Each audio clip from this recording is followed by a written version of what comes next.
Machismos en el contexto de una campaña presidencial en la que dos mujeres contendieron para ser las máximas lideresas de este país. Nico, ¿cómo viste este tema en el contexto electoral en México? Digamos que muy asociado a una tónica general donde el liderazgo, como concepto, está conectado a conductas o comportamientos históricamente asociados a lo masculino, independientemente del género, ¿no? Entonces es interesante porque hay una tónica, es decir, hay un mantenimiento de lo que entendemos por liderazgo que denota unas características asociadas a lo que históricamente se ha asociado a la masculinidad, digamos, estereotípica. No solo en México, en todos los lugares vemos la idea asociada de liderazgo a ideas asociadas de masculinidad, ¿no? Como mostrarse de determinadas formas, tener determinadas actitudes, decir determinadas cosas, en algún punto exagerar determinados lenguajes no verbales muy basados, como te digo, en esta asociación que tenemos como sociedades al liderar igual a características de comportamiento masculino. Está con nosotros esta mañana para estrenar este nuevo horario, además, la senadora Xóchitl Gálvez. Digo, ¿para qué perdemos un solo segundo presentándola? Qué gusto me da saludarte, Xóchitl. ¿Qué tal, Daniel? Qué gusto saludarte a ti, a todo el auditorio esta mañana y encantada de estar contigo. Gracias. ¿Cómo va todo? ¿Cómo va la vida, la nueva vida, ya liberada de todas esas presiones? Pues mira, la verdad, pierdes cosas y ganas otras. Yo gané mucho tiempo con la familia. Hacía rato que no jugábamos Catán con mis hijos.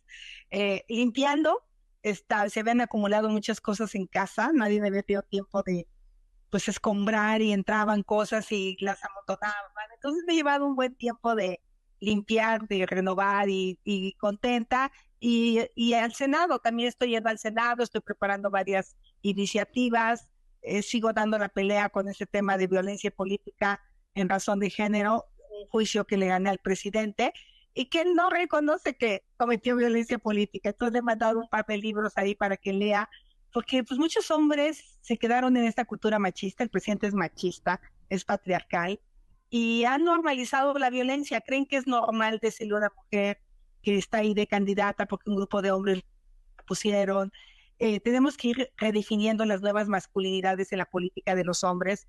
Me parece que el propio presidente tiene que darle su propio espacio a Claudia Sheinbaum. Se mete demasiado, opina demasiado. Y pues él va a tener que aprender muchas cosas. Precisamente por este tema, Xóchitl, que tanto has hablado en las entrevistas que has dado en las últimas semanas, es que quise hacer una parada para platicar contigo por estas pequeñas, estos micromachismos, como les llaman, de los que somos sujetas todas. Esa es la verdad. Aunque no nos guste escudarnos en el tema feminista, la realidad es que en la vida de las mujeres, nos dediquemos a lo que nos dediquemos, todos los días nos enfrentamos a este tipo de actitudes machistas, a este tipo de actitudes que ni siquiera son, me parece en muchas ocasiones desde un mal lugar de parte de los hombres. Son simplemente comportamientos y actitudes aprendidas y culturales. Y me llamó mucho la atención este mensaje que tú dabas y que todos deberíamos de aprender de él. Yo lo he vivido a lo largo de toda mi vida. Imagínate estudiar ingeniería en una etapa donde no había mujeres en la facultad y tener que soportar los chiflidos del edificio principal, de entrar a la biblioteca y que todos los hombres te chiflaran. Entonces, pues eso hoy sería impensable. Aún así, superabas, me ponía roja, entraba a la biblioteca, pedía mi libro, me ponía a estudiar. Trabajar en la industria de la construcción en un mundo de hombres, pues siempre era como que esta sabrá, ¿no? Exacto, claro. Esta sabrá de esto. Entonces, toda mi vida he estado combatiendo estos estereotipos de que nos ven menos capaces, con menos posibilidades. Pero en la política es bien delicado y bien grave, porque sí hay personajes que se atraviesan con la intención de que no crezcas, de que no estés, de que no participes, y si participas, que lo obedezcas. Entonces, desde la violencia que sufren las mujeres indígenas allá en Chiapas, donde por ley hoy tienen que ser la mitad de candidatas mujeres y candidatos hombres, y resulta que cuando ganan, las quitan y quieren que el secretario municipal ejerza el cargo. Esa es una violencia extrema que se da. O esto que, bueno, ya está superado con Marco Cortés, pero él siente que no levantó la voz, o sea, porque Y yo le explicaba esto, tú vas a tener 3 gobernadoras, un gobernador, y tienen ustedes que entender que las mujeres ejercemos el poder de una manera distinta. Entonces mi felicitación a Claudia, pues fue una felicitación que me nació a mí, que no me parecía necesaria. Además, en general no consulto con mi marido ninguna decisión, le comunico mis decisiones, las platicamos, pero le digo, ¿me das permiso de ir a León? Claro, no. O sea, yo no me sentí que tenía que pedirle permiso a los presidentes de los partidos de felicitar a Claudia. Ya lo platicamos en un tono suave, que es lo que también yo le digo a los hombres. Tenemos que aprender a hablar en tonos suaves. Entonces, tú no puedes explicar tanta violencia machista en feminicidios, en violencias a las mujeres, si no replanteamos esta nueva manera de ejercer la masculinidad por parte de los hombres en todos los ámbitos, en la vida familiar, en la empresa, en la política. Y hoy desde la política yo estoy levantando esta voz porque vienen muchas otras mujeres. Vienen muchas mujeres detrás de mí. Yo, por ejemplo, no entendía por qué de 8 coordinadores solo había una coordinadora mujer. O de presidentes de partidos, prácticamente presidentes hombres, ¿no? Entonces, eso es lo que tenemos que cambiar en la política. Y hoy tenemos la oportunidad de tener una presidenta electa, virtual presidenta electa, mujer, que tiene que demostrar.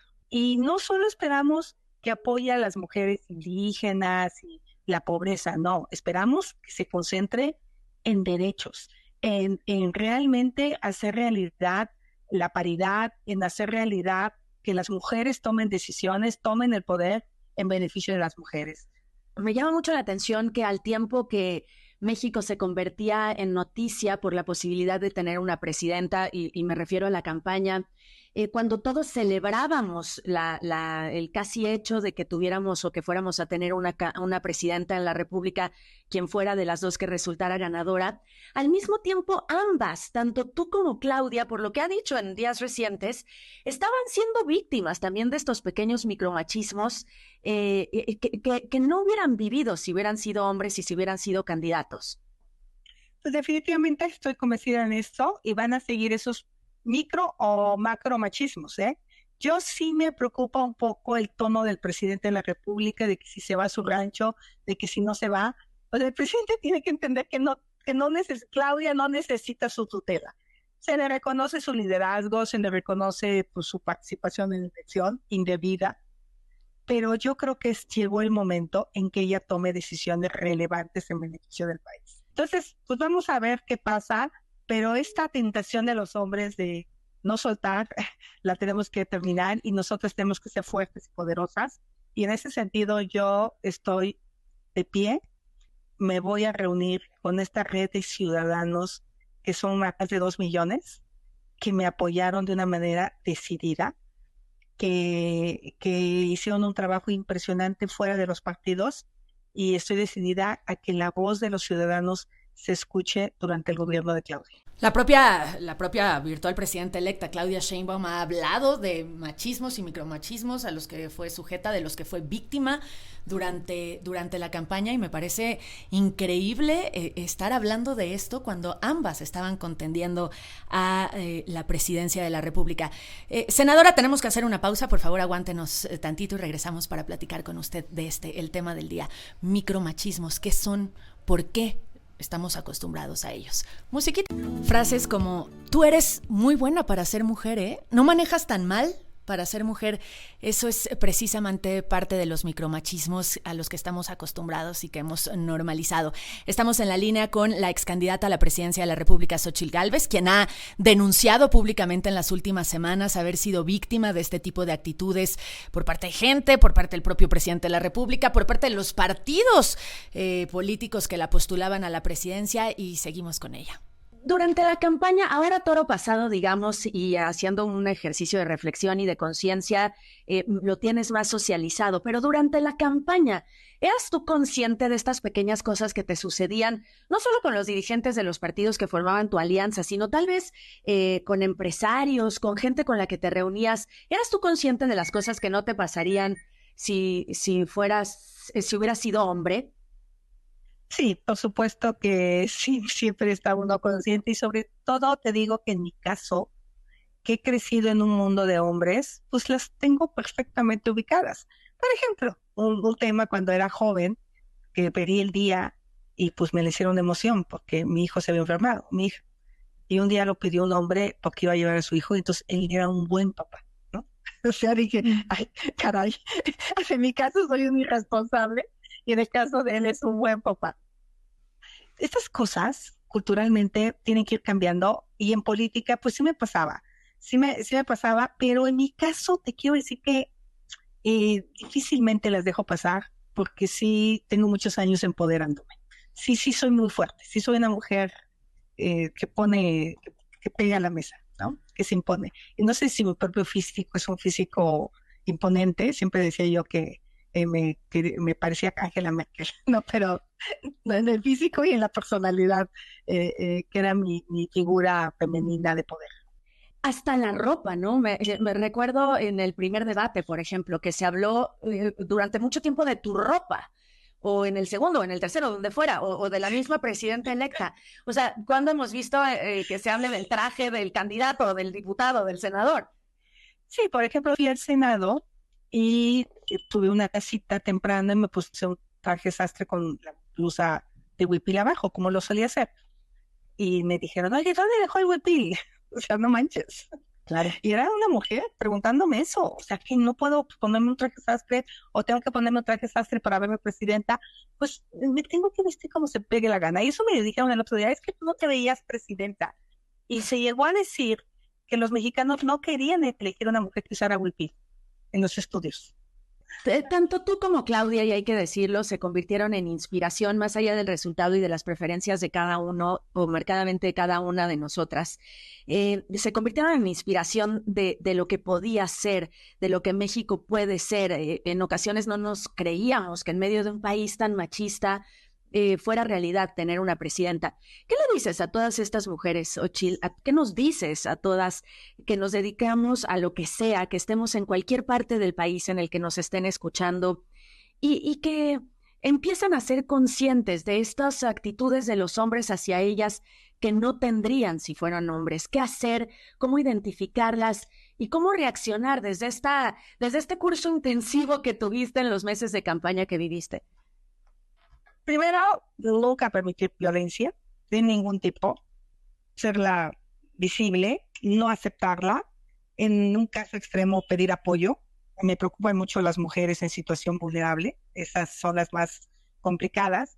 Y a las mujeres en la política, decirles que no tenemos que aceptar estas actitudes para ir adelante, no, que pongamos un hasta aquí, porque muchas veces somos conscientes, pero decimos, híjole, si yo protesto, pues ya el siguiente caso no me lo van a dar, ¿no? Y de alguna manera nos hemos ido permitiendo muchos abusos por parte de las dirigencias, por parte de todo mundo.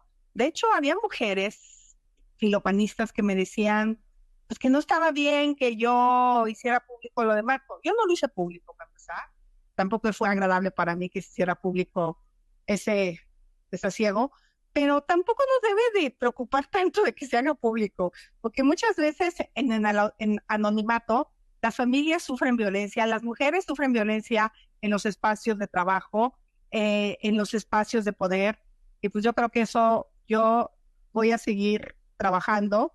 Y una de mis causas, lo quiero decir, aparte de las madres buscadoras, aparte de los niños con cáncer, aparte de los pueblos y comunidades indígenas, va a ser la lucha de las mujeres. Voy a seguir levantando la voz para que las mujeres tengan plenos derechos, pleno acceso a su sistema de salud, pleno acceso a vivir una vida sin violencia.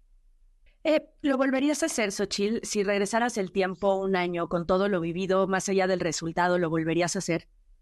Por supuesto que sí. Estoy feliz de haberlo hecho. Estoy feliz de haber caminado el país, estoy feliz de haber abrazado a tanta gente. Estoy feliz, obviamente el resultado no es el que yo esperaba, pero pues tampoco el haber logrado que 16 millones y medio de personas sin el aparato, sin tener al presidente de mi lado, sin peleando en una elección de Estado, porque eso sí ya se comprobó que existió. Hay dos fallos del tribunal, uno donde soy víctima de violencia política y el segundo donde el presidente sí participó de manera activa en la campaña electoral de la candidata Sheinbaum. Yo lo volvería a hacer, quizá con un poco más de tiempo, porque fue demasiado apresurado, pero así son las cosas.